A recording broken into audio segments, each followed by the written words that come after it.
can't help falling in love with you.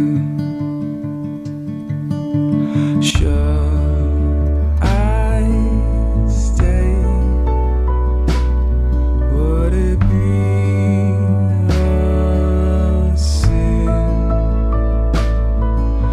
if I can't help falling in love with you? Like a river flows surely to the sea, darling, so it goes.